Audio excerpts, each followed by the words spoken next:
بسم اللہ الرحمن الرحیم۔ اللہ کے نام سے شروع جو نہایت مہربان رحم والا۔ السلام علیکم، آل سٹوری ہیئرز پہ خوش آمدید۔ ہمارے نبی کی امت میں ایک شخص ایسا آیا جس نے اہل بیت کے کئی گھروں کے چراغ گل کر دیے۔ بنو امیہ، ان میں یزید اور اس کے بعد جتنے بھی حکمران آئے، ان کے دور حکومت کو اگر ظلم کی کالی رات کہا جائے تو غلط نہ ہوگا۔ ان کا دور حکومت مسلمانوں کے لیے انتہائی مشکل اور فتنوں سے گھرا ہوا تھا۔ یزید کے دور حکومت میں ظلم و بربریت کی وہ داستان رقم ہوئی جس کی مثال نہیں ملتی۔ امام حسین کربلا کیوں اور کیسے پہنچے، اس کا تذکرہ ہم پچھلی ویڈیوز میں کر چکے ہیں۔ آج کا ہمارا موضوع کربلا میں یزیدی لشکروں کی پے در پہ آمد اور مولا حسین سے ان کے کیا مکالمات ہوئے، اس کا تذکرہ آج کی ہم اس ویڈیو میں کریں گے۔ تو ویڈیو کو اینڈ تک لازمی دیکھیں، اگر اچھی لگے تو لائک کر دیں، چینل کو سبسکرائب کر دیں۔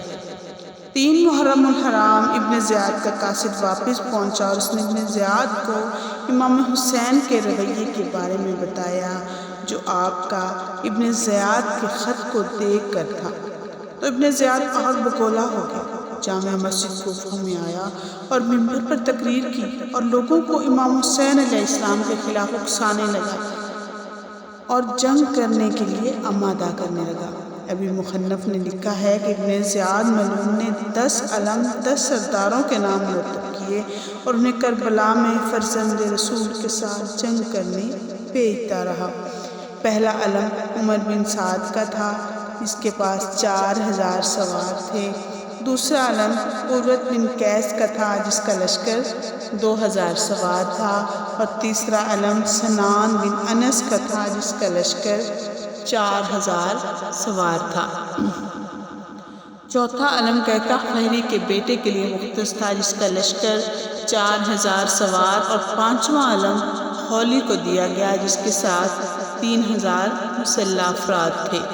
چھٹا علم مسم کے لیے خاص تھا جس کے ساتھ 3000 مسلح افراد تھے، اور ساتواں علم حسین بن نمیر غدار کو دیا جس کے پاس 8000 سوار تھے۔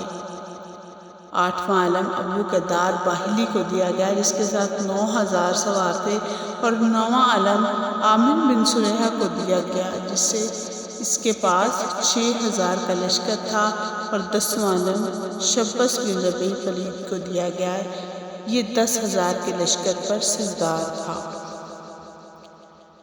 یہ لشکر 3 محرم سے کربلا میں آنا شروع ہو گئے اور 9 محرم کی عصر تک ان کی آمد کا سلسلہ جاری رہا۔ جب تمام لشکر آ چکے تو کربلا کی زمین پہ دل دھرنے کی جگہ تک نہ تھی۔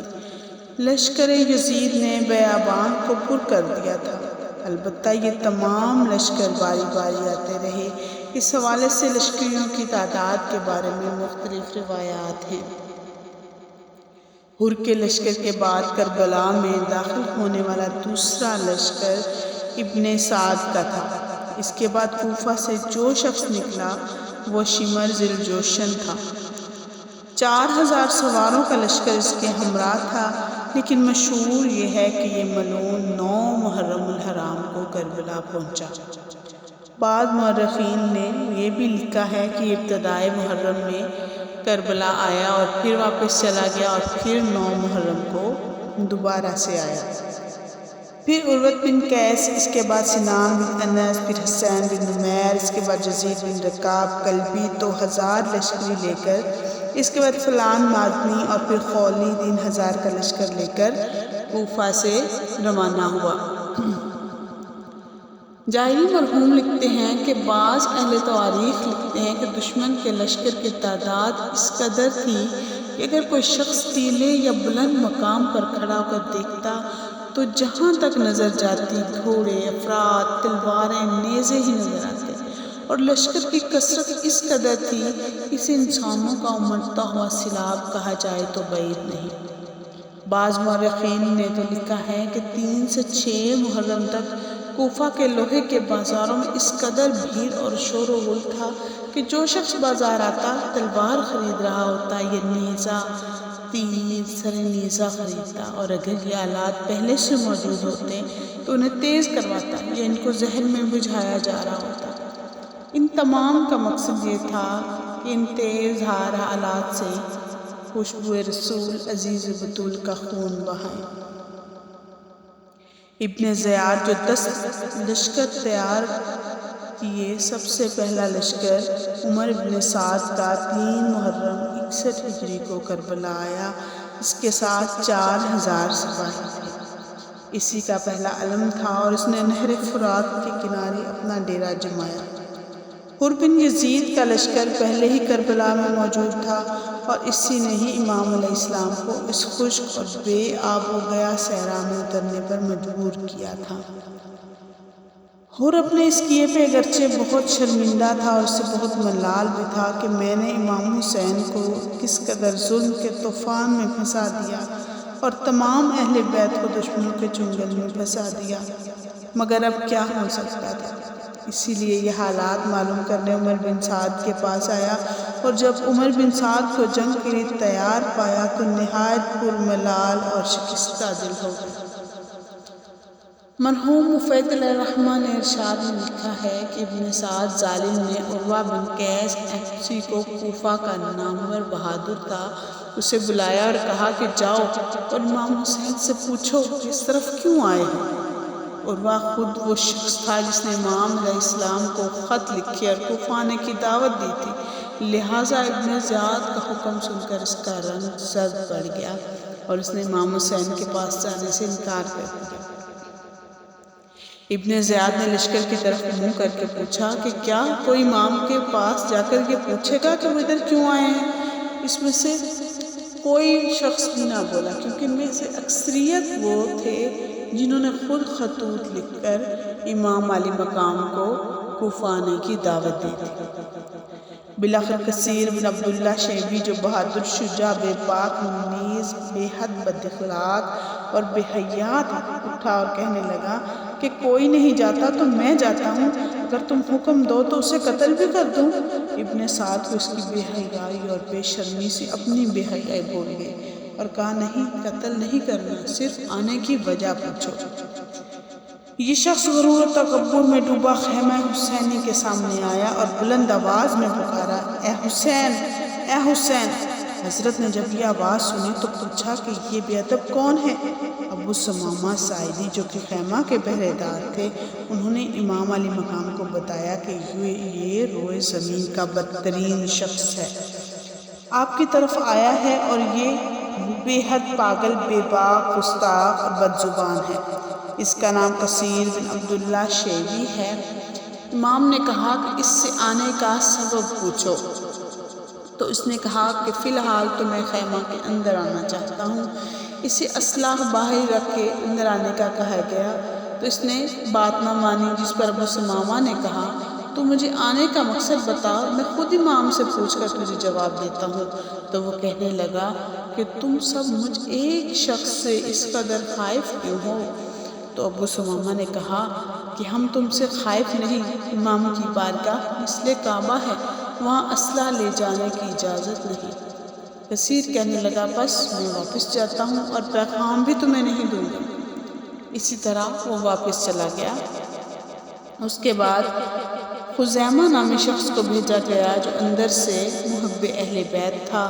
وہ انتہائی ادب و انکساری کے ساتھ آپ کی بارگاہ میں آیا اور ابن سعد کا پیغام پہنچایا، جس پر امام علی مقام نے کہا کہ کوفہ کے لوگوں کے خطوط اور ان کے وفود نے مجھے یہاں آنے پر مجبور کیا ہے۔ اس پر خزیمہ نے اہل کوفہ پر لعنت بھیجتے ہوئے کہا کہ لعنت ہو ان لوگوں پہ جنہوں نے آپ اس مصیبت میں مبتلا کیا اور اب بنو امیہ کے ساتھ مل کر آپ سے جنگ کے لیے تیار کھڑے ہیں۔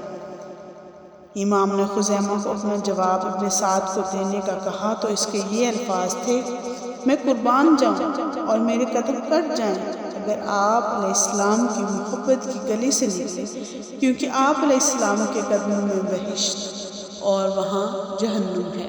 امام علی مقام اس کے جواب سے خوش ہوئے اور اس کے لیے دعا بھی کی۔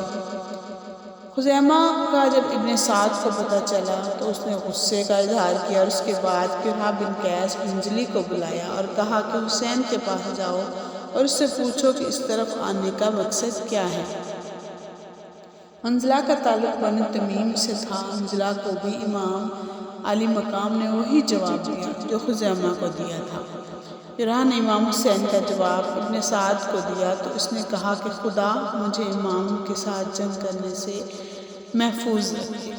پھر اس نے ابن زیاد کو خط لکھا اور اس میں بتایا کہ آپ علیہ السلام کوفیوں کے بلانے پر آئے ہیں اور امام حسین کا یہ کہنا ہے کہ اگر کوفہ والوں کو میرا آنا ناپسند ہے تو میں واپس چلا جاتا ہوں۔ راوی لکھتا ہے کہ ابن زیاد نے جب یہ خط پڑھا تو زور کا قہقہ لگایا اور کہنے لگا کہ اب ہم نے اسے یعنی حسین علیہ السلام کو جب گھیر لیا ہے تو وہ نکلنا چاہتا ہے، حالانکہ ہم اسے قطعاً نہ چھوڑیں گے۔ اور اس دن ابن سعد کو خط بھی لکھا اور اس میں اس نے کہا کہ حسین علیہ السلام اور اس کے اصحاب سے سختی کا رویہ اپناؤ یہاں تک کہ وہ بیعت یزید کر لیں، اور اگر وہ بیعت یزید کرتے ہیں تو ہم دیکھیں گے کہ ان کے ساتھ کیا کیا جائے۔ ابن زیاد کی گفتگو سے صاف ظاہر تھا کہ یہ نواسہ رسول کے ساتھ کیا کرنے والے ہیں۔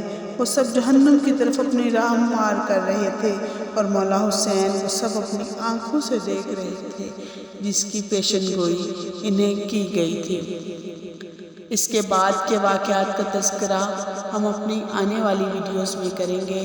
اگر یہ ویڈیو اچھی لگی ہو تو اسے لائک کر دیں اور کامنٹ سیکشن میں اپنی رائے سے ضرور آگاہ کریں، اور اگر چینل پر نئے ہیں تو چینل کو سبسکرائب کر لیں۔